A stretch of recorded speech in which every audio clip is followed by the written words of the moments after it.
بسم اللہ الرحمن الرحیم۔ اگر کعبہ نہ ہوتا تو یہ دنیا رک جاتی۔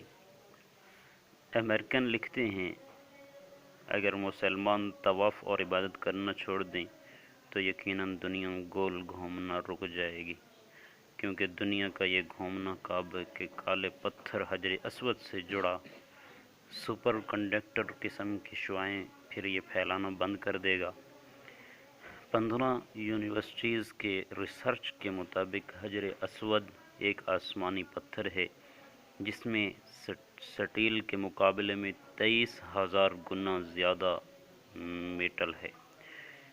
کچھ خلاباز نے دنیا سے آسمان کی طرف بہت تیز روشنی آتی دیکھی ہے۔ اسے ریسرچ کرنے کے بعد انہوں نے اس روشنی کو کعبہ سے نکلتے ہوئے پایا ہے۔ یہ سپر کنڈکٹر حجر اسود ہی ہے جو ایک مائکروفون کی مانند شعاعوں کو ہزاروں میل تک براڈ کاسٹ کرتا ہے۔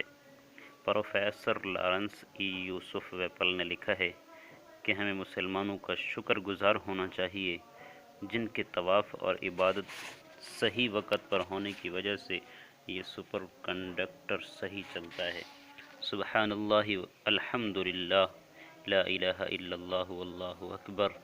ہم مسلمان کتنے پرجوش یا ایکسائٹڈ ہو جاتے ہیں جب حج اور عمرہ کی عبادات کے ساتھ جڑی ہوئی بڑے پیمانے کی حرکت طواف کی صورت میں دیکھتے ہیں۔